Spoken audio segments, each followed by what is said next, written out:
ஸ்ரீகுருப்போ நம. தர்மஸ்ரீஹி.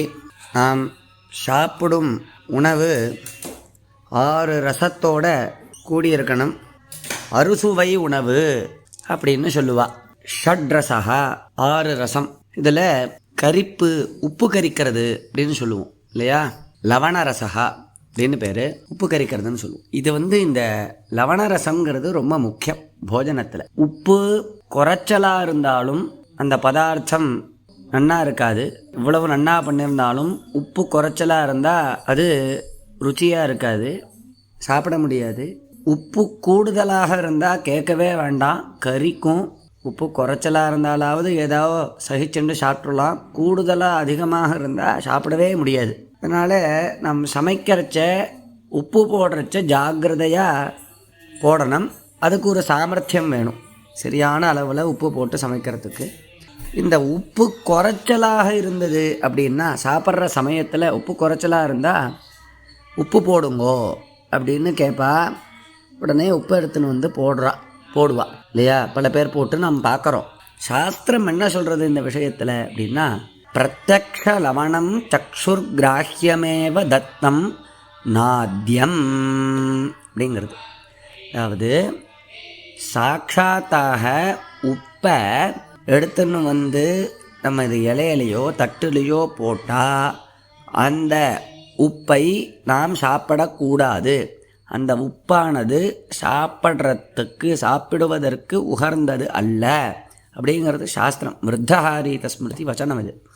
பிரத்யக்ஷ லவணம் சக்ஷுர் கிராஹ்யமேவ தத்தம் நாத்யம் அப்படிங்கிறார். அப்போ டைரெக்டாக உப்பை போட்டால் சாப்பிடக்கூடாது அப்படின்னு சொல்கிறார். அது என்னது இது டைரெக்டாக உப்பை போடுறதுன்னா, வேறு பதார்த்தத்தோட உப்பை கலக்காமல் வெறும் உப்பை நமது இலையில் போட்டால் அந்த உப்பை நாம் சாப்பிடக்கூடாது அப்படின்னு சாஸ்திரம்.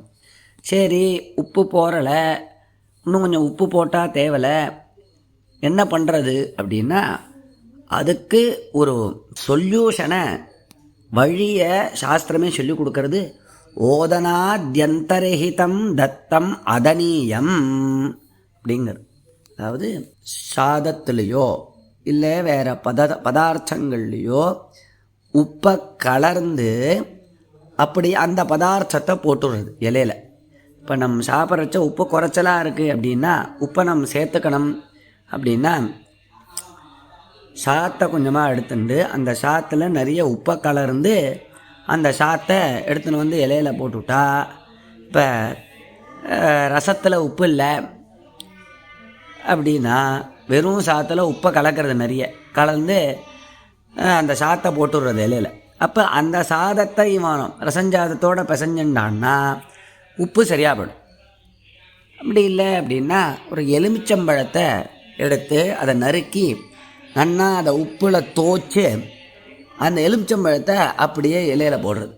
போட்டால் இப்போ எந்த பதார்த்தத்தில் உப்பு கம்மியாக இருக்கோ அந்த பதார்த்தத்தில் இவன் எலுமிச்சம்பழத்தில் இருக்கிற உப்பை எடுத்து அந்த பதார்த்தத்தில் சேர்த்துண்டு இவன் சாப்பிட்லாம்.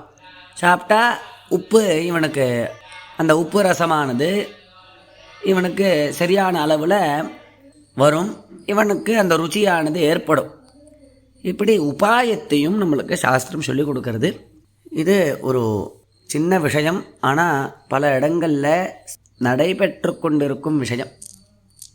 உப்பை இலையில் போடுறா, இதை நாம் சரி செய்து கொள்ள வேண்டும் அப்படிங்கிறது சாஸ்திரத்தினுடைய அபிப்பிராயம். ராமராமா.